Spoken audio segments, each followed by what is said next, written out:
Over to you, Paresh, sir. We are live. Hello and welcome to another episode of In Conversation With. In Conversation With is a management series by CASI Global New York, where we invite senior management professionals from the industry from across the world in search of executable advice. So today is a very interesting session on drones. In fact, this is day 2 of the 3-day seminar which we have on drones, policy, process, impact and business. Now today our chief guest for the day is Dr. Bal Singh Rajput, the Deputy Commissioner of Mumbai Police. We also have very interesting people with us, Cyril from Jonet Technologies and Vipul from RO Unmanned. We also have Narang Saab from the Industry Association of Drones. So hello and welcome to the show, everyone. My name is Paresh and I am a member of the board of directors at CASI Global New York. We are the world's largest platform for sustainability with a presence across 52 countries. We also run a very large volunteering platform with a reach of over 3 million volunteers. So before we begin the session for today, I have a question. And please give me a short answer so that we can move on to the presentations. Now the question is, the drones is the next big thing. The drone business is the next big thing. And all of us understand that there are so many things, so many processes in business that can be achieved by using a drone quickly tomorrow morning at 9 o'clock. But still there is an impediment. We are yet to use it. We lack technology. We lack the willingness. We lack investments. We lack policy. Where are we going wrong? What is the number one impediment, in the success of the drone business? What is the number one impediment? Anyone can take this on question. Vipulji, would you like to take that? Sure. So first of all, very good evening to everyone. This is evening here in Bangalore to all the viewers everywhere else in the world. So just to answer that question, there were many impediments for the sector 6 months back. A good majority of them have been removed. Now, one of the major impediments which was holding the sector back from almost last 3 years in India was the regulatory ecosystem. While we revived regulations multiple times, we made multiple standards, there was still something left out from the implementation point of view. So this being an emerging sector, very fast growing sector, before we really understand the current version, the future version is always there at the doorstep. It was difficult for the regulators to catch up with the advancement, the speed of the advancement which was there in this particular segment. Even today, the speed at which this particular segment is advancing in terms of what it can do, what technology, what capability, what use cases is moving very fast. That was one of the reasons which kept the regulators back from understanding the impact of this technology on the general life of citizens, Indian citizens, or I would say global citizens as well. So because of disproportionate or biased perception about the threat this technology poses, certainly this technology has its own disadvantages and threats which it poses around security and safety. But on the other side, it has got way heavier, or I would say outweighing advantages to the society. So that difference of perception was the reason why there was more bias towards the threat perception rather than the advantage that this technology can deliver to the world. And that was keeping the regulators aback from opening up these sectors. They were very conservative. The risk appetite was less. But about 3 to 4 months back, and also with the uses of this technology for reviving some of the, or I would say providing solution to some of the very old and complex problems at large scale, the decision makers in the political as well as bureaucratic leadership understood that yes, the technology has got much more impact than we were thinking of to provide to the society, and hence their risk appetite, the risk perception reduced, and the impact, the perception towards how much impact, positive impact can be created increased. And that brought the newer version of the policy which opened up this sector. So that impediment is gone. The second thing is now the road is clear. Now the road to expansion, growth, impact, bringing this technology to common people as well as impacting their life in multiple ways is gone. Those limitations are gone. Absolutely. My next question is to Cyril. It's on technology, but before that, I would like the opinion of Narang Saab. Narang Saab, a quick query to you. You deal with the industry association of drones, so you talk on a daily basis with the players, with the government. You have a holistic view. Which segment? What are the top three segments that would benefit drastically from usage of drones? Is it defense? Is it agriculture? What are the top three segments you feel will benefit? Uh, See, the advantage, the innovation is led by the civil industry, and most of the innovative outcomes are helping both the segments. Now, if I talk of some of the technologies which have evolved in the last few years, they started with innovation in the private sector, and now some of the benefits we are reaping in the defense industry. So defense industry is benefiting because of existing ecosystem. The civil industry has a much larger reach in the country. So I think both sectors are moving side by side. Okay. Thank you for that. Cyril, you are a young master's degree holder from UK. You have been preparing for a career in drones. Tell us your opinion on technology. Are we somewhere near being the market leader? Are we borrowing technology? Are we not yet there? Will we be there, or are we already the number one in technology? Yeah, well, the first thing what I would say is like we are definitely going to become market leaders as I'm talking as Indian. So like as Vipulji was saying, like there were a lot of backlogs, like hurdles for us to reach the stage where we are right now, and the policymakers have made it much more easier and opened a huge gateway for the Indian industry. So like I always say, like we Indians, we are always like clever, we are smart, we are like very skillful. So I don't think like probably until now we were just adapting this kind of technology, but now that they have given us a headway to go ahead, we don't have to adapt anymore. We can start becoming innovators, and we can show the world that like the pathway of creating new technology, especially in Sure, drones. that is a holistic statement to make. But what about the real deal? Do we have corporates focusing on bettering the technology? Do we have companies working on the technology, or do we just have companies in India which take the technology as is and try to put in the application? So we are working on the applications or on the technology. Are there enough companies working on the technology side of it? Well, there are like few companies who are actually working on the technology. So like the only thing what we don't have the luxury is that like we are not making a component wise manufacturing setup.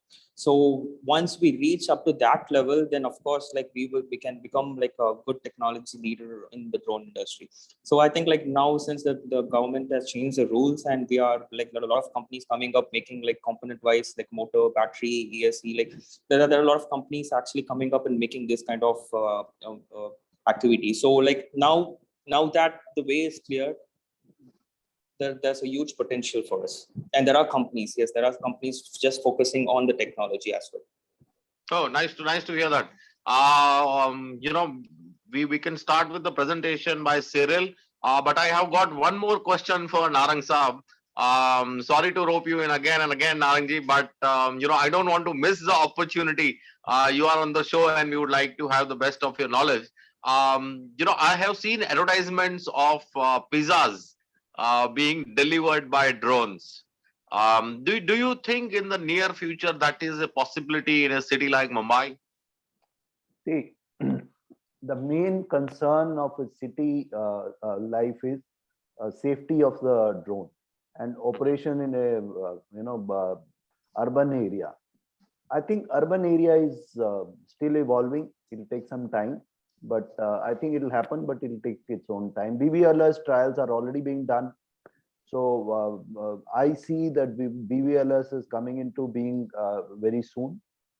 So And once those concepts are proven, because it will move gradually from segregated or rather safer areas then into city areas. But I think time is not far out. So I leave it at that. So, so we can look forward to having our pizzas delivered by drones. Yeah, so I think it's just a matter of time. The innovators are sitting in front of you. They are there, and they know the realities of drone operation from the very word go. So they know they understand the aspects and complexities and the challenges of operating drone beyond a particular range, and also operating over urban areas. So Mumbai is a very high density urban area. The challenges are even more complex, and that one aspect I'm sure every operator will keep it in mind before we get into it, because even insurance agencies would like to be very sure, and I think these developments will give us more confidence to work on it. Absolutely, sir. That's a good angle. Insurance. In fact, Dr. Mitesh, next time let's get an insurance guy in the seminar. Let's have his opinion also from the risk management point of view. Yeah, we should do that. Cyrilji, over to you, please. Please tell us your thoughts, your presentation on the drone policy and business. Well, I am actually talking about the drone technology here. I'm not. Do you have a presentation? I'm sorry. Do you have a Yes, presentation? yes. Yeah, I please, think please. Dr. Mitesh is sharing. Yeah. So what I'm going to talk here is I'm not going to touch about the policy and like the markets as such. I'm going to talk about the evolution of drones and what are the new technologies going to come in picture in the future.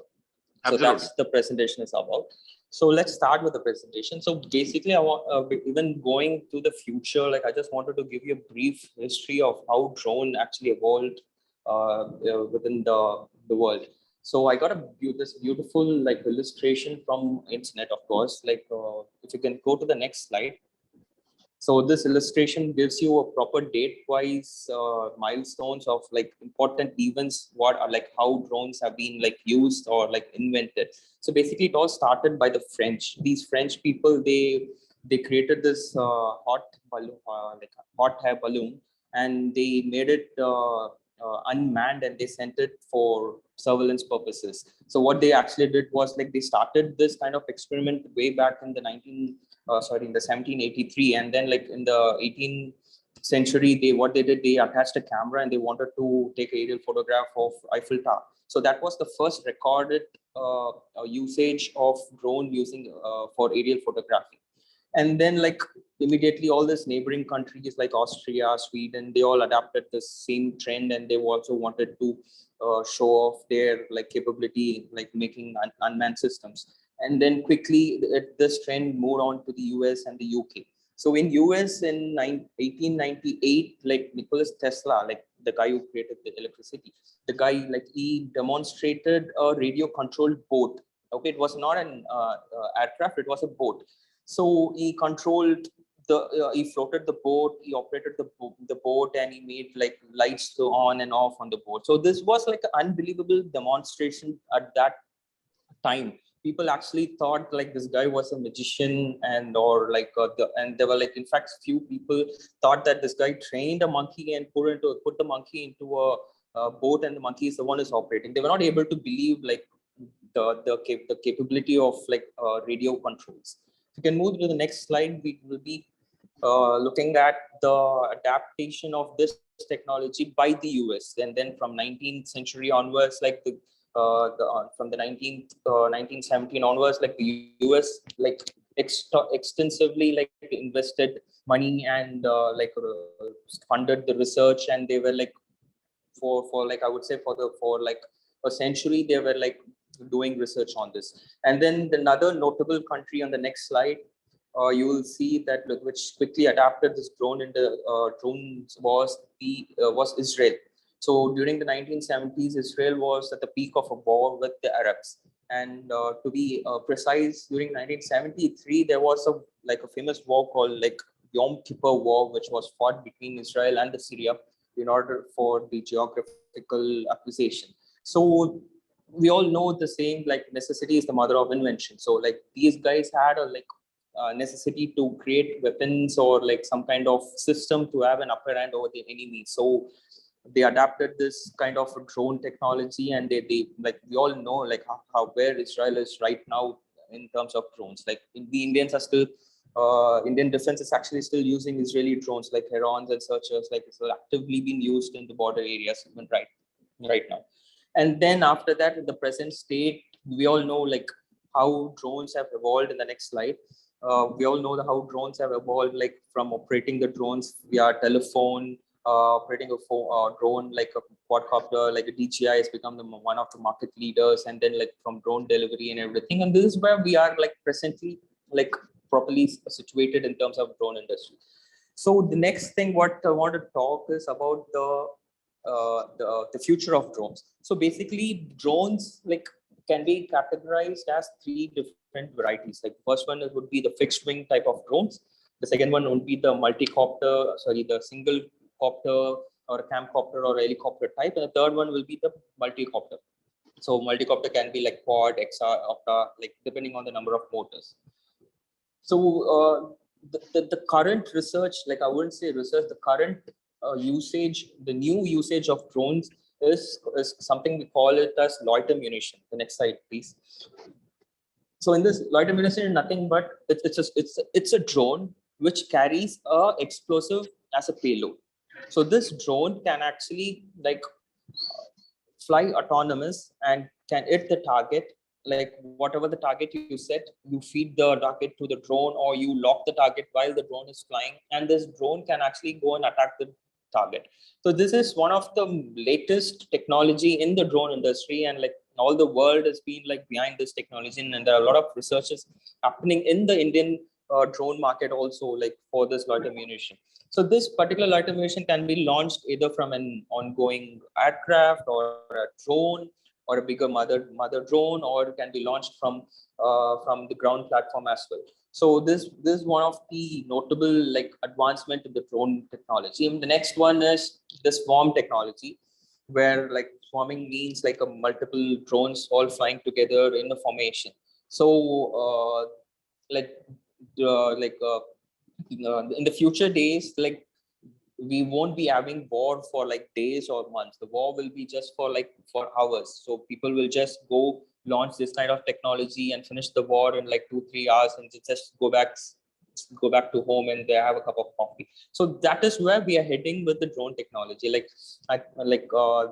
Vipulji was saying that the threat was like something, one of the major hindrance for the Indian drone policy makers. So now, like I would consider that these policymakers have found out the way that like this threat can be eliminated. The threat from a drone can be eliminated only by another drone. So the advantages of using a drone is actually overpowers and overweighs the threat. So swarming and loiter munition are the most latest development in the drone industry, which are actually like currently happening. The next thing is something called as like combat air teaming system. So which means like a manned aircraft and an unmanned aircraft will fly together, and they organize, they form, they talk to each other, and they eliminate the target. So in this case, the whole concept here is like they wanted to keep the manned aircraft within the border. So in that case, the risk for the pilot's life is like reduced to it's like totally reduced. So the unmanned systems like can be operated either by the pilot sitting from a fighter aircraft, or it can be controlled by a ground station. So in this case, like gives a like a very good upper hand for the defense system of any country. And I think like our Indian defense system is actually working with HAL for this kind of concept, combat air teaming system. And the next one is like we all know that like these days, like reusable rockets have become the talk of the day, where they use rockets to launch satellites into the space and recover the rockets. And like even then the cost of operating a rocket is like way too high. So there's a company in the US, they are actually like working with this concept where they wanted to use an unmanned aerial system to carry the satellite, and this drone will actually reach up to the low Earth orbit, and from there they will launch the satellite, and this drone will come back, and this drone can be reused. So the costing compared to launching a satellite from a rocket is like too high. So this concept, if it's been proven, research is going on. If it is proven, it will become like one of the best alternative for launching satellites into space. The next one is like, of course, like urban air mobility. So future of drones, like I cannot talk future of drones without talking about urban air mobility. So like the transport, the way the world is looking at the transportation system is entirely going to change. So just order a air taxi through a like mobile app or something, that a taxi will come to your location and will just pick you up and drop you to the destination in just like less amount of time. So like, but me personally, like I don't know, like I need to like probably hear from Narang sir and Vipul sir, or like how feasible this is gonna be, because like I personally think that this, yes, of course, this is a like amazing concept, amazing technology, but implementing in cities, like I don't know like how feasible it's going to be. And like in this slide I mentioned a company called Boom. These guys started this urban air mobility during 2016, and they shut down the company in 2020. And the CEO famous he quoted saying that it is not a question of whether the unmanned air mobility market will open up, it's just a question about when. So even I do have the same question, like when. Like I have no doubts that this will not going to happen. This technology, this concept will definitely work, but when and how are we going to accommodate this, the airspace and accommodate this unmanned systems and the commercial flights, like integrate both in a single airspace. And the next one is like very interesting. It's called as unmanned aerial sensor placement.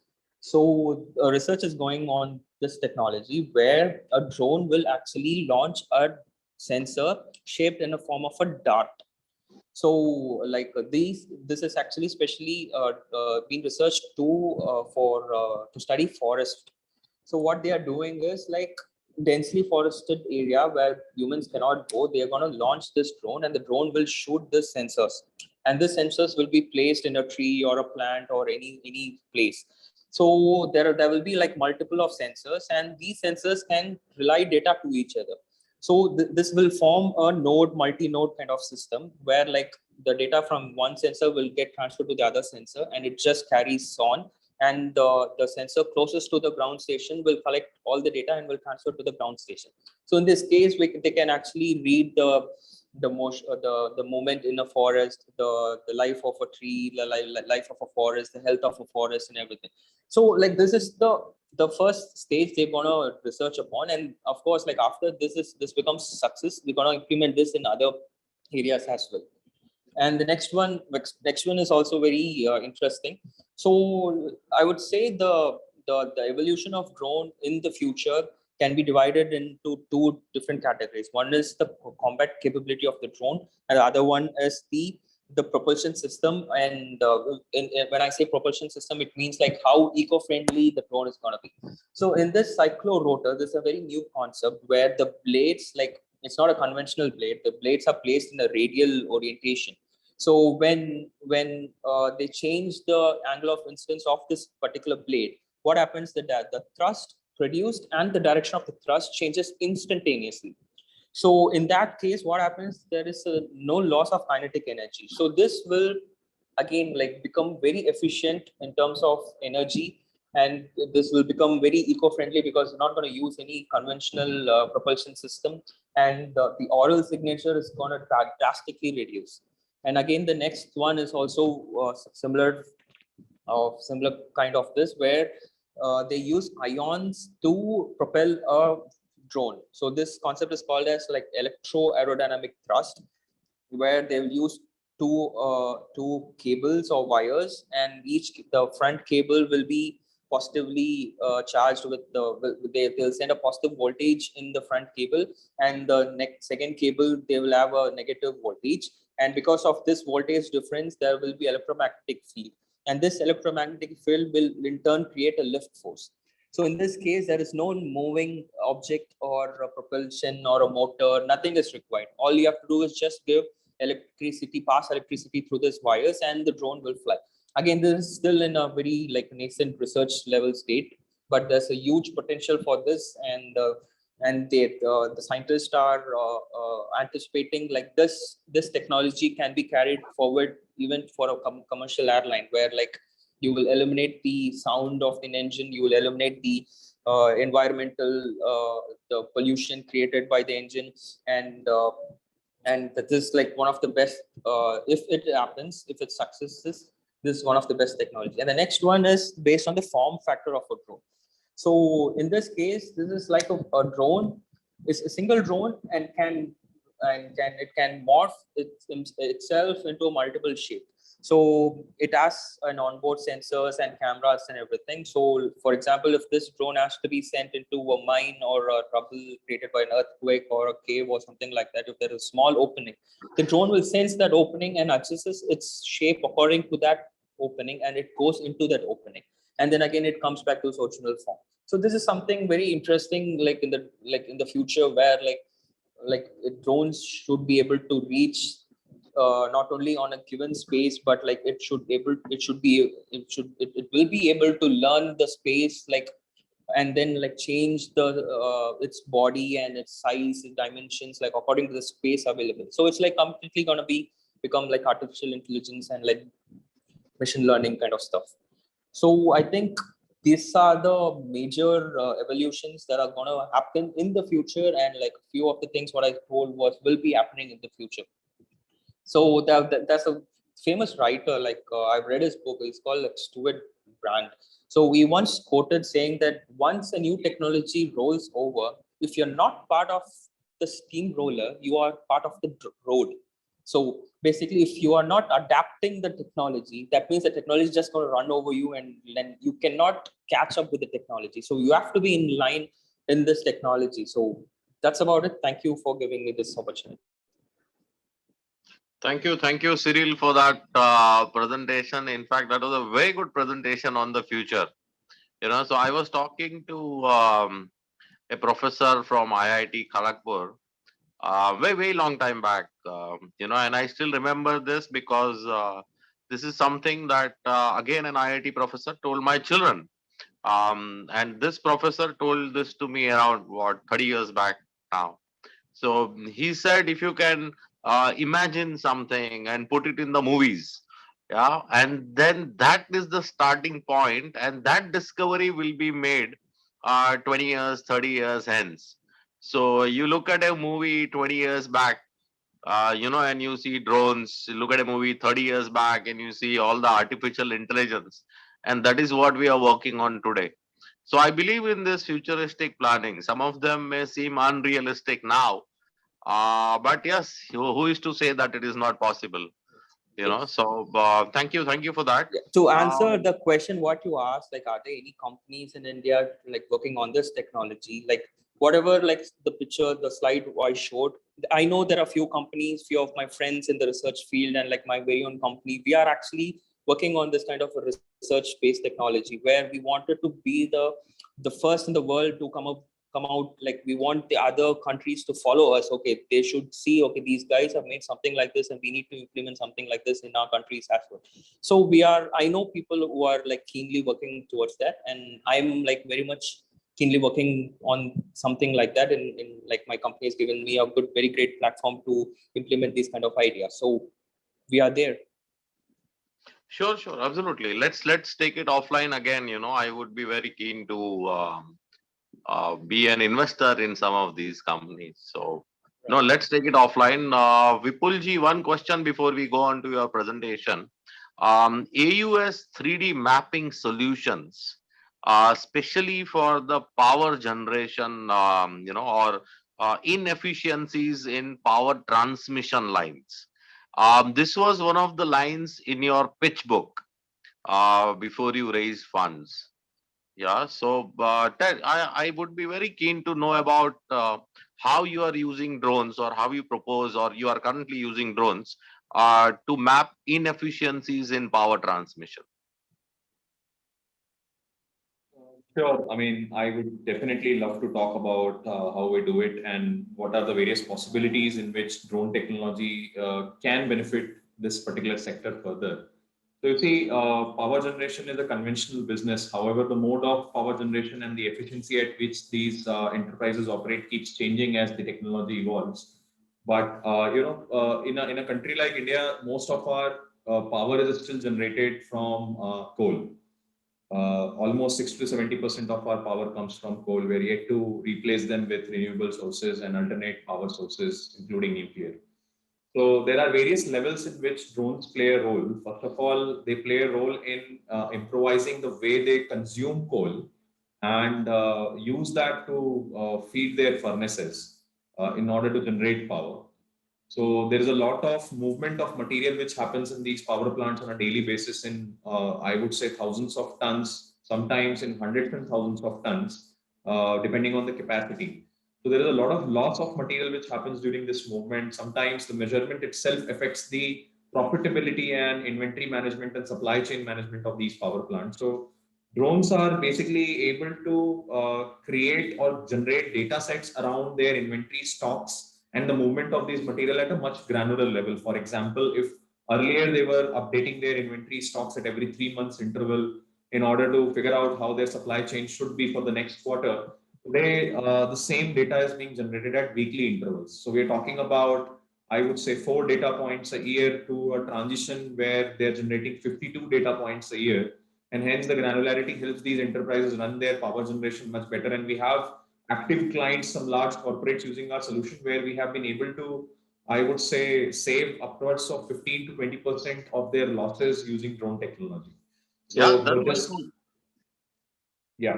So, I mean, just to give you a monetary sense of it, just by investing, I would say somewhere around $10,000, $50,000 into the technology, these enterprises have been able to save somewhere around $4 to $5 million of their losses. So that's the kind of return they are getting over the investment they are making into the drone technology just by conventionally changing their way of measurement. Now, on the other side, when you do transmission, India is a power surplus country. We lose most of our power and we don't get power into the corners because of transmission issues. We don't have transmission efficiency and we don't have transmission infrastructure. So I would not say don't have, but they are not up to the mark, or I would say they face a lot of issues because we have different type of terrains and environment. So when you look at these power transmission lines, they run for thousands of kilometers cross country, and they pass through different terrains. So and plus they go through a lot of weather stress as well. I mean, they go through different kind of environmental conditions, and they are always loaded. So one of the things which is required for these power transmission lines is to be inspection on a regular basis in order to identify which are the key components of the infrastructure which are under stress. So there are methodologies where the conventional and manual ways of doing these inspections have been automated to a great extent by using drones, where there have been reduction of almost 5 times in the effort and the time which is required to run these inspections. And there has been almost 10 times improvement in the accuracy of these inspections. And hence you come to know about these issues much in advance before they really become a major problem. Hence, preventive maintenance could be done. Secondly, there are a lot of external interventions, or I would say encroachments, which happen to these power transmission line. For example, one of the encroachments which happen is through the vegetation. These power transmission line pass through forests. So when they go through different weather conditions, they sag. And ultimately, the vegetation also grows below them, and it starts interacting with these power transmission line and effectively start grounding them. And hence the power loss starts happening. So there's a lot of power loss happens because of these groundings and sometimes short circuits as well. So by using suitable 3D scanning technology with the combination of drones, one can identify these spots where such issues are occurring and can also quantify the extent at which they are affecting the overall power transmission infrastructure. So you can, with the help of this information, one can avoid such issues much in advance before they really cause to a failure, lead to a failure. On the renewable energy side, drones are being effectively used to inspect wind turbines. They're being used to inspect solar power plants to identify the points of inefficiencies, so that such causes can be reduced or removed before they really lead to any significant failure or lead to any monetary loss to the organization. This is how I would say at a preliminary level, drones are playing a vital role into power generation and power transmission businesses. Sure. Thank you for that, Vipulji. Let's Let's hear your views on the overall topic, please. You also have a video to show us. Yeah, I mean, I have. I would rather prefer to really go for a monologue over the video as well as the presentation. Absolutely. I think Cyril has done a pretty good job covering all the aspects of drone technology and how it is affecting the society now and it will affect it in the future. So, I mean, I would like to say that everything is an imagination in the beginning. You know, if you talk about doing video calls through phone remotely in 1996 when there was or 95 when we were dependent on landlines, in that to one in one society or in several houses, it would have been a sci-fi movie. But here we go. I mean, I am on a 4G network talking to you all, and that was possible because of multiple things happening together. One of the things happened is the technology evolution done by many entrepreneurs and businesses. And another thing was that the ecosystem enablers like the regulators understood what needs to be created and unlocked in order to facilitate the technology innovators to fulfill their imagination, right? And then third, people understood the advantage of technology for the masses rather than the threat perception which existed at that point of time. So in fact, when the cell phones or the smartphones arrived with the cameras, a lot of misuse was happening and people had so many apprehensions around smartphones that what all they can do on the negatives or from the negative point of view. But today you see the kind of economy we have unlocked when it comes to financial technology, the inclusion of the poor people who are, let's say, farmers or vegetable vendors using smartphones to improvise their businesses and their life on a daily basis. Look at how smartphones have enabled the education of children when there was lockdown all across the world, right? So same trends will be followed in any other emerging technology, including drones. So when we started this journey, I think we started our journey in 2013. We wrote one single line on a big, we had a small 200 square feet office in our institute in IIT Kanpur, and we wrote a a very small line on a big alphabetical sizes on our board that everything which is happening through manned aviation will happen through unmanned aviation. And that's where the imagination starts. You figure out what's happening for manned aviation, and I can tell you that everything now also is a replacement of manned aviation through unmanned aviation, and even in the future, the same thing is going to happen. So now it is an open playground. You can sketch whatever you want, what you really want to replace, and start developing the technology. Second thing which happened over the period of last 8 years is that with the miniaturization of the electronics, especially because of what happened in the smartphone ecosystem, a lot of miniaturization benefit came to the drones. So hence they became smaller, more affordable, and more democratic in nature and available for almost everyone to carry in their pockets, just like we carry smartphones today. So back in 2013, there was no talk about drones being used for commercial applications or civilian applications. There were drones being used only for defense application.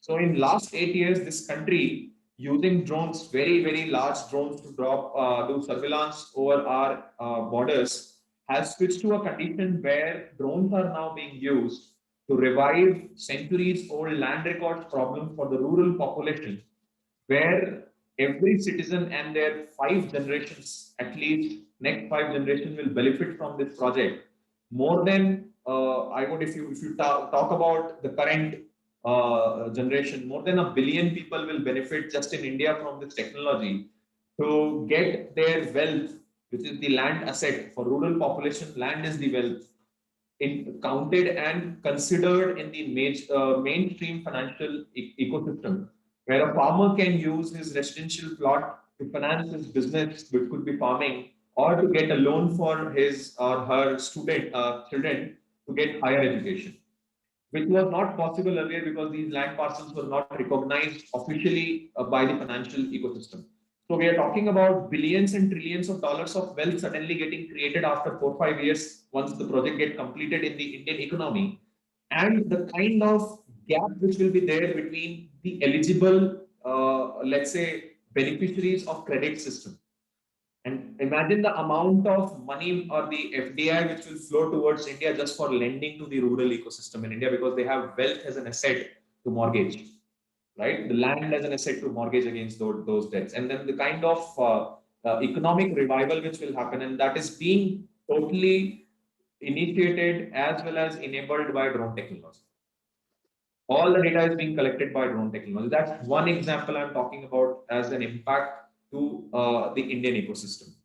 Now imagine if once the land parcels are decided who owns how much of land, and you want to scan who grows what crops, what is the nature of the crop, what is the health of the crop, and once you identify the health condition of the crop, you would also like to prevent any negative trends which are happening on the crop to improve the yield of the farmer or to improve its overall profitability. Again, drone will come into picture to scan these farms, do the assessment of the crop, as well as also provide the prevention cure basically a cure for these issues which will be identified on the crop by the means of either spraying pesticides, fertilizers, or any other chemical which will help resolve these problems. Could be herbicides as well. On the other side, even drones are being used to do afforestation. So we as a company, we are adding value to what is happening towards mapping the land records. We've got almost 100 drones active in the field right now. In a month period, we will be mapping almost, I would say, 500 villages on a daily basis. That's the scale we will be operating with, and many other companies will venture into this. Many unicorns will be created out of this ecosystem, while we are going to change the life of at least 1 billion people from this particular use case. On the other side, there are use cases happening towards the forest conservation, soil erosion conservation, water harvesting using drones, improvising the irrigation infrastructure, improvising the urban design, improvising the way we distribute potable water to our population, and also the way the roads and with various critical infrastructure like railways are planned, created, as well as managed over their life cycle.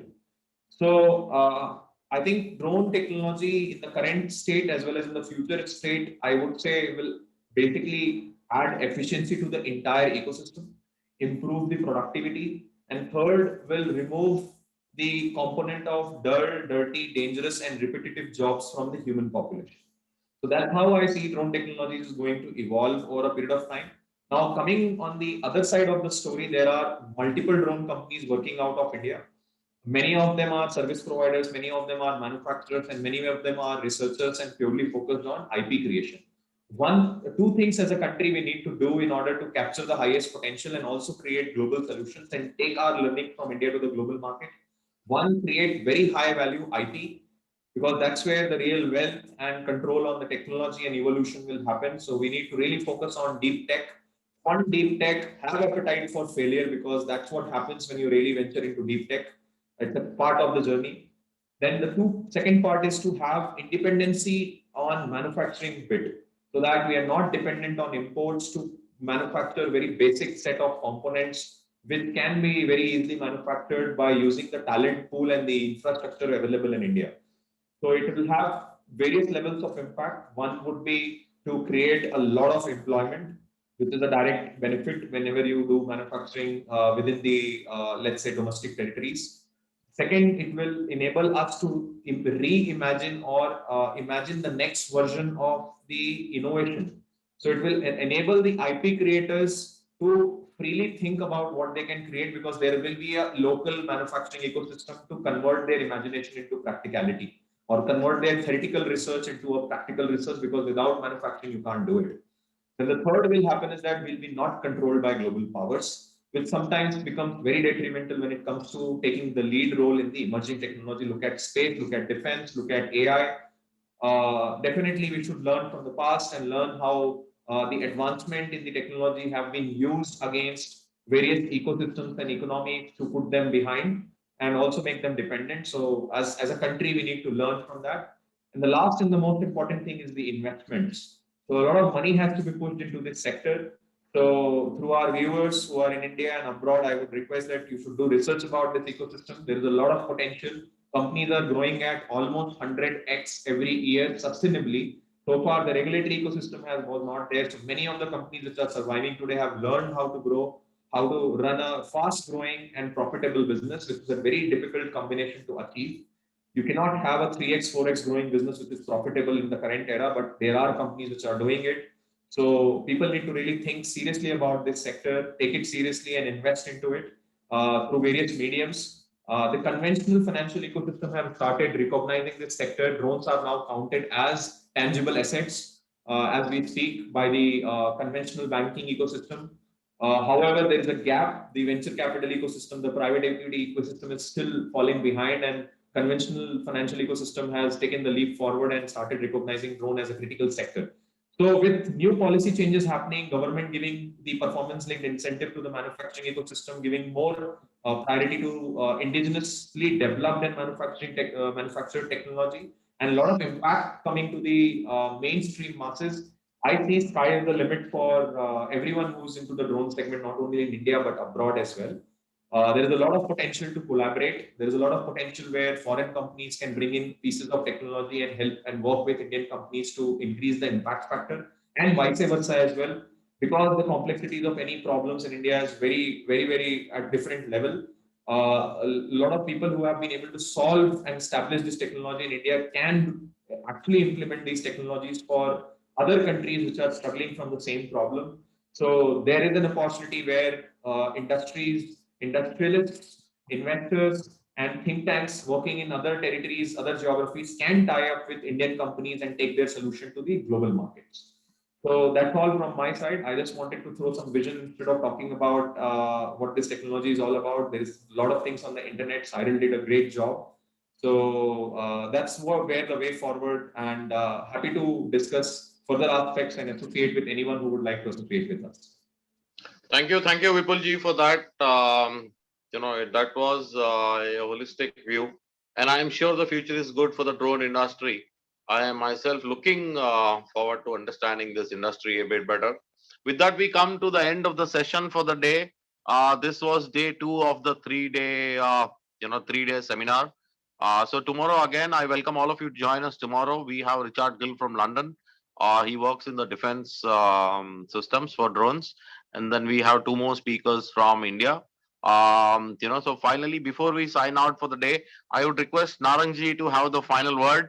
Narangji, a few words before we sign off for the day, please. Mitejji, Indian drone industry, as I said yesterday, is an opportunity for people to grab.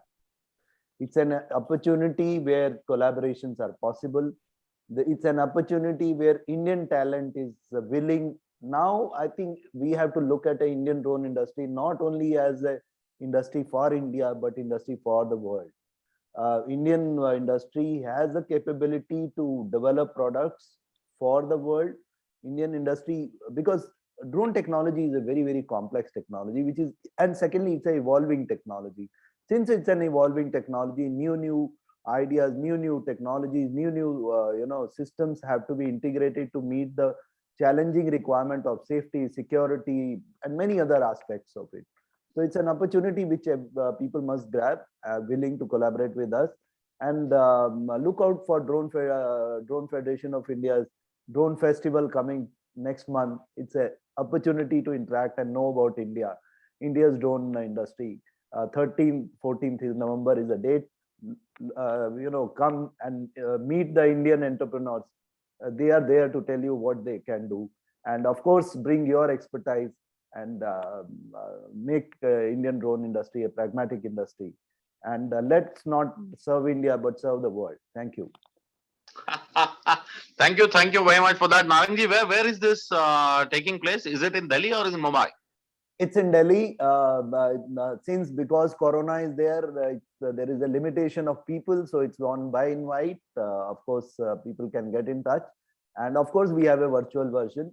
Then I'll definitely reach out to you. I would love to be a part of that. Yeah. And meet these young startups as an investor. Thank you very much. Thank you all for being here with us today. This is Paresh signing off for the day. Thank you very much for being here. Thank you.